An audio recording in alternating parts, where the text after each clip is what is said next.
Hello students, learn 24 academy में आपका स्वागत है। जैसा कि आप सब जानते हैं, हमारे द्वारा बहुत सारे सब्जेक्ट्स पे वीडियोस बनाकर ऑलरेडी चैनल पे अपलोड कर दिए गए हैं। जिन्होंने भी वो वीडियोस नहीं देखे हैं, सबसे पहले उनको देख लीजिए, जिससे आपकी तैयारी और ज़्यादा मजबूत हो सके। तो बिना देरी करे स्टार्ट करते हैं आज का लेक्चर। आ जाइए नेक्स्ट। आ जाइए स्टूडेंट, अब देखते हैं रीट मुख्य परीक्षा 2022। देखिए, आपके सिलेबस में कुछ नए टॉपिक जोड़े गए हैं, जैसे कि राष्ट्रीय शिक्षा नीति 2020 जोड़ा गया। इसे हम देखेंगे राजस्थान के संदर्भ में। ठीक है, new education policy 2020। New education policy 2020 लगभग कितने वर्षों बाद आई है? 34 वर्ष बाद आई है। 21वीं शताब्दी की प्रथम शिक्षा नीति है। अगर आपसे क्वेश्चन पूछा जाए 21वीं शताब्दी में ये पॉलिसी कितने वर्ष बाद आई है, अगर आपसे ऑप्शन दे रखे हों 20 वर्ष बाद या 34 वर्ष बाद, तो आपके आंसर लिखेंगे 34 लिखेंगे या 20 लिखेंगे? कमेंट करिए। ठीक है, देखिए 21वीं शताब्दी की ये 20 वर्ष बाद आई है। अगर हम बात करें कि सेकंड एजुकेशन पॉलिसी के बाद कितने वर्षों बाद आई है, तब इसका आंसर हो जाएगा 34 वर्ष। ठीक है, क्योंकि ये आई थी 1986 के अंदर। सेकंड एजुकेशन पॉलिसी कब आई थी? 1986 के अंदर। फर्स्ट कब आई थी? 1968 के अंदर। अभी हम आगे चल के इनके बारे में पढ़ेंगे। देखिए, आ जाइए। 2020 की इस शिक्षा नीति में ministry of human resource development, जिसे हिंदी में क्या बोलेंगे, मानव संसाधन विकास मंत्रालय, का नाम बदलकर क्या कर दिया गया है? शिक्षा मंत्रालय, मतलब एजुकेशन मिनिस्ट्री कर दिया गया है इसका नाम। इस समय शिक्षा मंत्री कौन थे? रमेश पोखरियाल जी। देखिए, ये जो एजुकेशन पॉलिसी है, इसके अध्यक्ष को बनाया गया था के कस्तूरी रंगन जी को बनाया गया था, जो इसरो के वैज्ञानिक हैं। ये आप फोटो देख सकते हैं इनकी। इस समिति में कितने? 8 सदस्य थे। ये समिति कब गठित करी गई थी? 2017 में गठित करी गई थी। इसने अपनी रिपोर्ट कब दी? 31 मई 2019 को अपनी रिपोर्ट सबमिट करी थी। तो ये कुछ इंपॉर्टेंट फैक्ट्स हैं, इनको अच्छे से याद कर लीजिए, आपके एग्जाम में ये क्वेश्चन पूछे जा सकते हैं। आ जाइए, चलिए देखते हैं नेक्स्ट। देखिए, न्यू एजुकेशन पॉलिसी 21वीं सदी के 20वें साल में भारत में नई शिक्षा नीति आई। स्वतंत्र भारत के न्यू एजुकेशन पॉलिसी 2020 थर्ड तीसरी शिक्षा नीति है। ये आप देख सकते हैं। पहली कौन सी आई थी? प्रथम राष्ट्रीय शिक्षा नीति 1968 में इंदिरा गांधी जी के काल में आई थी। आपसे क्वेश्चन कैसे भी पूछा जा सकता है, किसने कौन थे उस समय प्राइम मिनिस्टर जब पहली शिक्षा नीति आई थी, ऐसे क्वेश्चन पूछा जा सकता है। द्वितीय शिक्षा नीति कब आई थी? 1986 में। 68 का जस्ट उल्टा कर देंगे तो 86 बनेगा, और राजीव गांधी जी के समय आई थी। तृतीय राष्ट्रीय शिक्षा नीति कब आई है? 2020 में नरेंद्र मोदी जी लेकर आए हैं। ठीक है, ये बहुत ज़्यादा इंपॉर्टेंट पॉइंट है। पहली कब याद रखेंगे? 68, दूसरी 86। कुछ नहीं करना, आपको इसको उल्टा कर देना है, आपको याद रह जाएगी। लगभग 34 साल बाद 2020 में पुनः नई शिक्षा नीति लेकर आए। अहम बदलाव किए गए, जिसमें शिक्षा संबंधी बहुत से नियमों में बदलाव किया गया। देखिए, पुरानी जो एजुकेशन पॉलिसी थी वो कुछ इस तरीके थी, नई एजुकेशन पॉलिसी है वो कुछ इस तरीके की है। यहाँ पर पुरानी एजुकेशन पॉलिसीज़ में सिर्फ एजुकेशन पे जोर दिया जाता था, चाहे बच्चा सो रहा हो क्लास में, कोई मतलब नहीं है। ठीक है, परंतु नई एजुकेशन पॉलिसी किस चीज़ को है? बच्चों को स्मार्ट बनाना है, टेक्नोलॉजिकल डेवलप करना है। ठीक है, होलिस्टिक उसका डेवलपमेंट हो, इन चीज़ों पे ज़्यादा फोकस है न्यू एजुकेशन पॉलिसी में। आ जाइए। वही हाल ही में मानव संसाधन मंत्रालय ने शिक्षा नीति में बदलाव के साथ साथ अपने मंत्रालय का नाम भी बदल दिया है। मानव संसाधन प्रबंधन मंत्रालय को अब शिक्षा मंत्रालय के नाम से जाना जाएगा, और ये बहुत ज़्यादा इंपॉर्टेंट है। आपसे ये पूछा भी जा सकता है ये कौन सी ईयर में किया गया है, तो ये कौन सी ईयर में किया गया है? 2020 में किया गया है। आ जाइए स्टूडेंट, अब यहाँ से देखते हैं। देखिए, नई शिक्षा नीति। आ जाइए स्टूडेंट, अब यहाँ से देखते हैं नई शिक्षा नीति नेशनल एजुकेशन पॉलिसी में नया क्या है, पुरानी से ये कैसे डिफरेंस है। देखिए, इस लाइन के इस साइड में ये ओल्ड एजुकेशन पॉलिसी है, और ये वाली न्यू एजुकेशन पॉलिसी है। अब इसमें ओल्ड में क्या है, ये देखिए, ये बात करती थी 10+2 पर। इसमें 10 क्या था? कक्षा 1 से लेके कक्षा 10 तक की क्लासें कवर होती थी, जो एज कवर था 6 से लेके 16 साल। आपके क्वेश्चन कैसे भी पूछा जा सकता है, इसलिए आपको सारी चीज़ों पे ध्यान रखना चाहिए। अब देखिए, 10 में तो ये हो गया कक्षा 1 से लेकर कक्षा 10 तक, और 2 में क्या हो गया? कक्षा 2 में हो गया कक्षा 11 प्लस कक्षा 12वीं।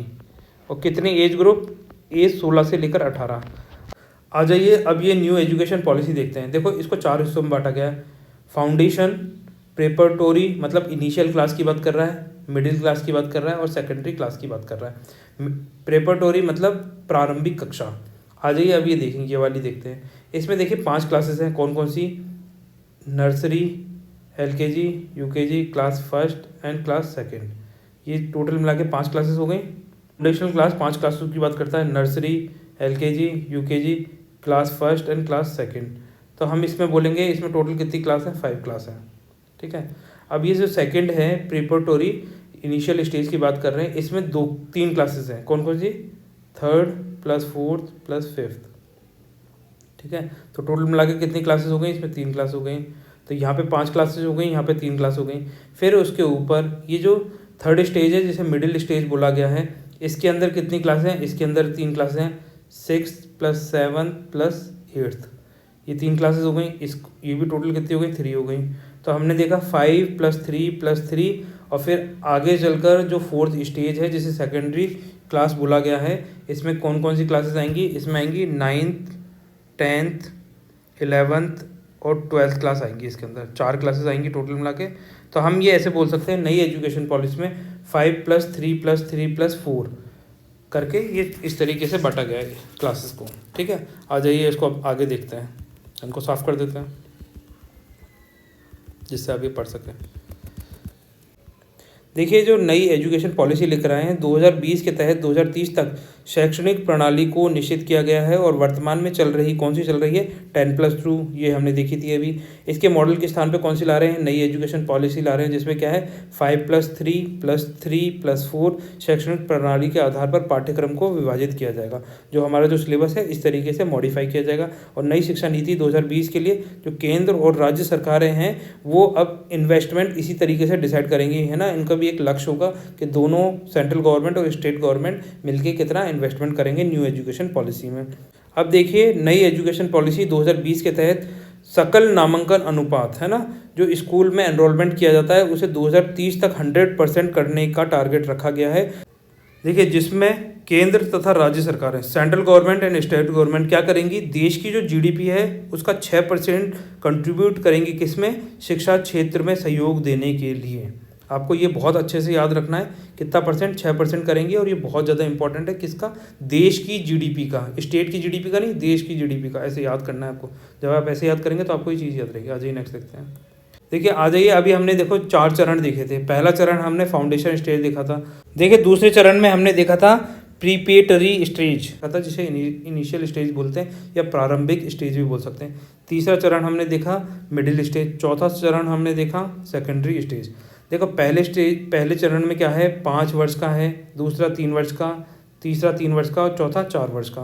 तो आप ऐसे रख सकते हैं चौथे में 4 वर्ष हैं, तो आपको कभी कन्फ्यूज़न नहीं होगा कि पहले 4 था कि पहले 5 था। ठीक है। अब ये जो पहला फाउंडेशन है इसमें अपन ने यही पढ़ा था कि प्री प्राइमरी और कक्षा 1 से लेकर 2 तक की सारी क्लासेस में इंक्लूड हो जाएंगी, और विद्यार्थी की उम्र कितनी है? 6 से लेकर 8 साल तक के बच्चों को इसमें सम्मिलित किया जाएगा। फिर दूसरे स्टेज में कक्षा 3 से लेकर कक्षा 5 तक, और इसमें 8 वर्ष से लेकर 11 वर्ष तक के बच्चों को सम्मिलित किया जाएगा। इसमें देखिए कक्षा 6 से लेकर कक्षा 8 तक की बात करता है, और इसमें एज ग्रुप है कितनी? 11 से लेकर 14 वर्ष। और जो चौथी स्टेज है उसमें कक्षा 9 से लेकर कक्षा 12 तक का बच्चों को रखा गया है, और उनकी एज कितनी? 14 से लेकर 18 वर्ष। अब देखिए फाउंडेशन स्टेज। फाउंडेशन स्टेज क्या कह रहा है? राष्ट्रीय शिक्षा नीति के तहत आने वाले पहला चरण है ना। इसमें पहले जो शिक्षा नीति होती थी उसके तहत क्या होता था? जो बच्चे 6 वर्ष या उससे बड़े बच्चे होते थे वही एजुकेशन सिस्टम का भाग माने जाते थे। उससे छोटे बच्चे एजुकेशन सिस्टम का भाग नहीं माने जाते थे। परंतु नई एजुकेशन नीति में क्या है? अब प्री प्राइमरी एजुकेशन को भी फॉर्मल एजुकेशन माना जाएगा। ये बहुत ज़्यादा इंपॉर्टेंट पॉइंट है। आपके अगर स्टेटमेंट वाइज क्वेश्चन आएगा तो इस तरीके से स्टेटमेंट में एक लाइन पूछी जा सकती है आपसे, यानी कि अब 3 से लेकर 6 वर्ष के बच्चे भी शिक्षा व्यवस्था का भाग होंगे। इस उम्र तक के बच्चों के मस्तिष्क का सही विकास और शारीरिक वृद्धि हो सके, इस बात को ध्यान में रखकर नई शिक्षा नीति उसके लिए पाठ्यक्रम में खेल कूद और अन्य गतिविधियाँ रखी गई है। आ जाइए नेक्स्ट देखते हैं। आ जाइए फ्रेंड, अगला स्टेज देखते हैं प्रिपरेटरी स्टेज। अगले चरण को प्रिपरेटरी स्टेज नाम दिया गया है, जहां बच्चों को आगे के पाठ्यक्रम के लिए तैयार किया जाएगा।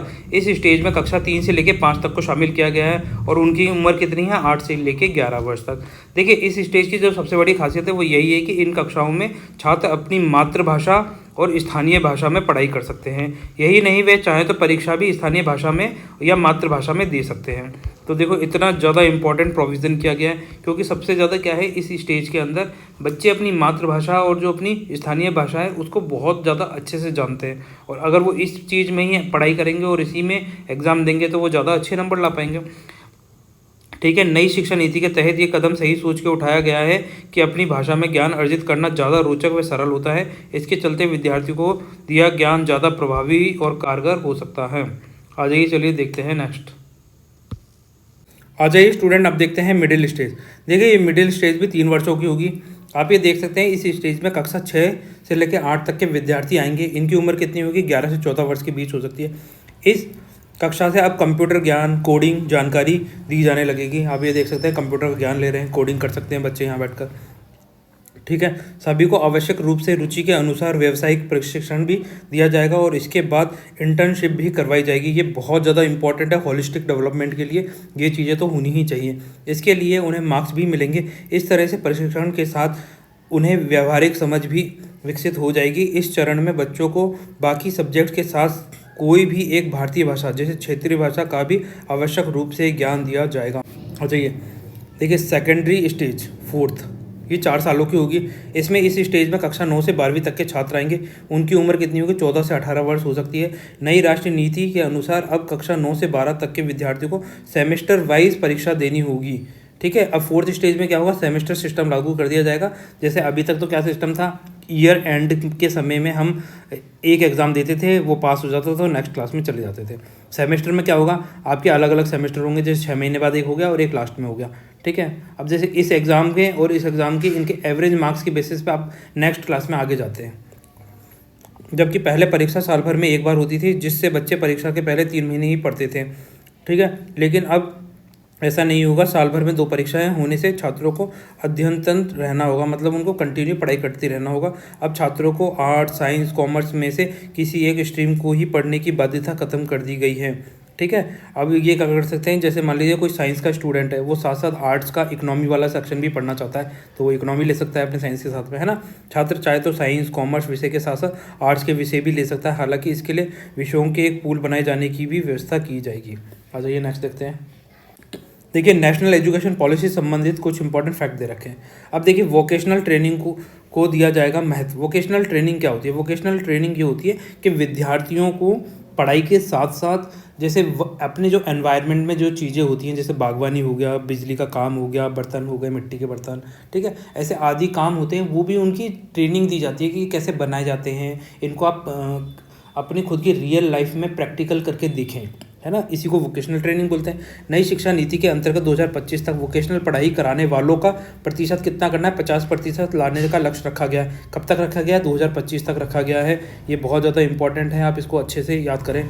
जो अभी 5% से भी कम है, कक्षा 6 से 8 तक के विद्यार्थियों को कौन से 6 to लेकर 8 के वोकेशनल ट्रेनिंग दी जाएगी, जिसमें बागवानी, हॉर्टिकल्चर हो गया, मिट्टी के बर्तन बनाने हो गया और बिजली का काम आदि सिखाया जाएगा। जैसे कि आप ये फोटो में देख सकते हैं, आपके सामने ये गर्ल है और इनको ये प्रैक्टिकल करवा के दिखाया जा रहा है कि किस तरीके से रियल लाइफ वर्ल्ड के अंदर प्रैक्टिकल करे जाते हैं, किसी मशीन पर काम किया जाता है, किस तरीके से प्रोडक्ट बनाए जाते हैं, किस तरीके से डिज़ाइंस बनाई जाती हैं। आज एमफिल को किया समाप्त। अब है ना, अभी क्या होता था, जैसे मान लीजिए आप एमए कर रहे हैं, ठीक है, आपने एमए किया, एमए के साथ में आपने नेट का एग्ज़ाम दे दिया, ठीक है। नेट का एग्ज़ाम देने के बाद में आप एमफिल कर सकते हैं या फिर पीएचडी कर सकते हैं, ठीक है। एमफिल क्या होती है? पीएचडी से छोटी होती है, आप ऐसे याद रख लीजिए, ठीक है, बेसिक अंडरस्टैंडिंग में।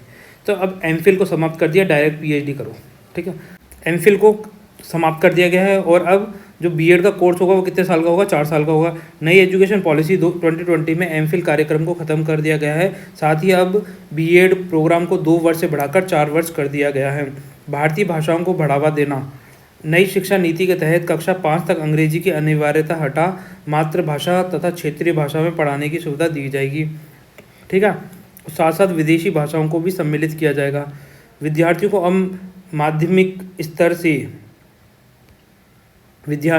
माध्यमिक स्तर से विदेशी भाषाएं भी सिखाई जाएंगी। इस तरह से छात्रों को कहीं भी किसी भी क्षेत्र में पिछड़ने से बचाया जा सकता है। आ जाइए नेक्स्ट देखते हैं। नई शिक्षा नीति के तहत भाषाओं को जानने वाले शिक्षकों की भर्ती होगी, क्योंकि अब नई नई भाषाएं जोड़ी जा रही हैं, तो नए टीचर्स की भी जरूरत पड़ेगी जो अलग अलग लैंग्वेज जानते हैं। विभिन्न क्षेत्रों में बोली जाने वाली भाषाओं का ज्ञान रखने वाले शिक्षकों की भर्ती की जाएगी, ताकि अपनी भाषा में छात्र बिना किसी समस्या के पढ़ सकें। देखिए किसी एक स्ट्रीम की चुनाव की बाध्यता खत्म। जैसे मान लीजिए आप बीएससी कर रहे थे, ठीक है, बीएससी करते करते आपको लगा कि यार मुझे बीए करनी चाहिए, तो आप बीएससी वहीं छोड़ दीजिए और बीए कर लीजिए। आपने इसको 1 साल का कराया तो आपका 1 साल का इसका सर्टिफिकेट में दे दिया जाएगा और आप बीए में एनरोल कर दिए जाएंगे।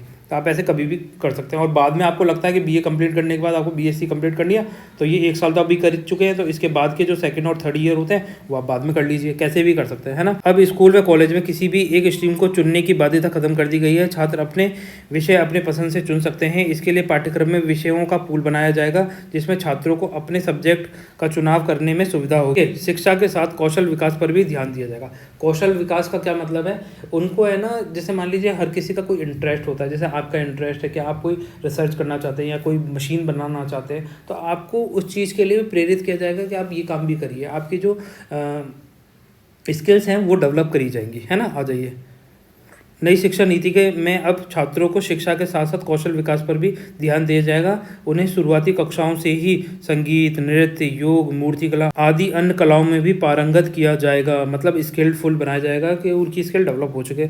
मल्टीपल एंट्री की सुविधा जो अपन ने ये ऊपर देख लिया था, है ना। इस नीति के तहत अब पढ़ाई में किसी कारणवश छात्र को ब्रेक लेना पड़ता है तो वो बाद में भी अपनी पढ़ाई को पूरा कर सकता है। इसके लिए छात्र को फिर शुरुआत से नहीं पढ़ना होगा। साथ ही छात्र को उसके पढ़े हुए अवधि के अनुसार सर्टिफिकेट, डिप्लोमा, डिग्री आदि प्रदान कर दिए जाएंगे, जो हमने यहाँ पर देख लिया था। अकादमिक बैक ऑफ क्रेडिट, अब विद्यार्थियों से संबंधित जानकारियाँ, डॉक्यूमेंट, अंक आदि को डिजिटल रूप से संग्रहित किया जाएगा, जिसे बाद में उनके डिग्री प्रदान करते वक्त इस्तेमाल किया जा सकेगा। अब देखिए, भारतीय उच्च शिक्षा आयोग, देखिए अब एक इसमें क्या है, नई शिक्षा नीति में एक भारतीय उच्च शिक्षा आयोग बनाया जाएगा, जो पूरे उच्च जो हायर एजुकेशन होती है ना, उसके लिए एक एकल नियामक के रूप में कार्य करेगा। इसके तहत चिकित्सा और कानूनी शिक्षा को बाहर रखा गया है। ये बहुत ज़्यादा इंपॉर्टेंट पॉइंट है कि भारतीय उच्च शिक्षा आयोग में कौन कवर नहीं हो रहे हैं। एक तो चिकित्सा को बाहर कर दिया गया और एक कानूनी शिक्षा को बाहर रखा गया, ठीक है। इसके 4 निकाय होंगे, कौन कौन से, और ये 4 निकाय बहुत ज़्यादा इंपॉर्टेंट है। जैसे राष्ट्रीय उच्चतर शिक्षा परिषद हो गया, दूसरा हो गया सामान्य शिक्षा परिषद,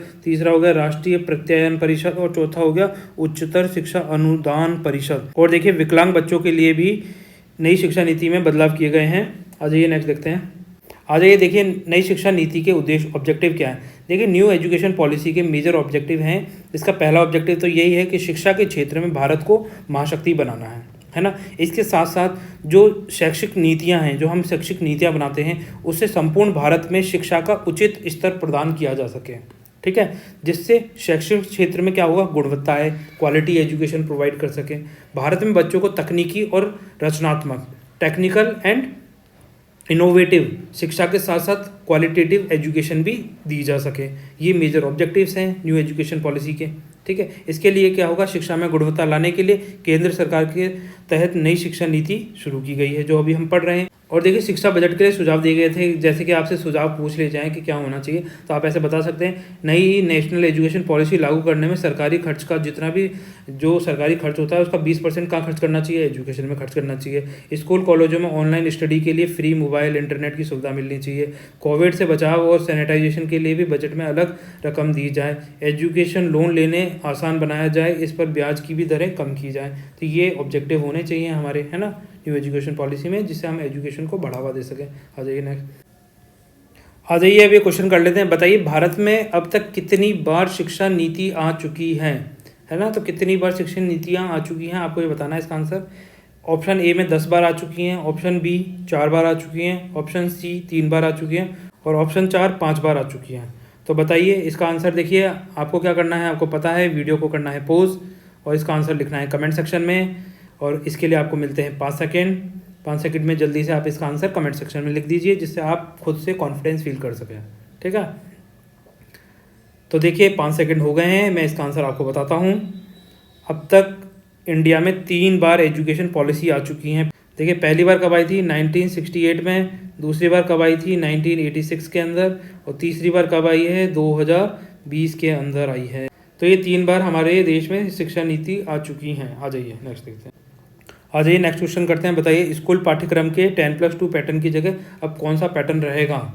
आपके सामने 4 ऑप्शन है। पहला 10+2+3, दूसरा ऑप्शन 3+3+4+5, चौथा ऑप्शन है 5+3+3+4 और चौथा ऑप्शन है आपके सामने 4+3+3+5।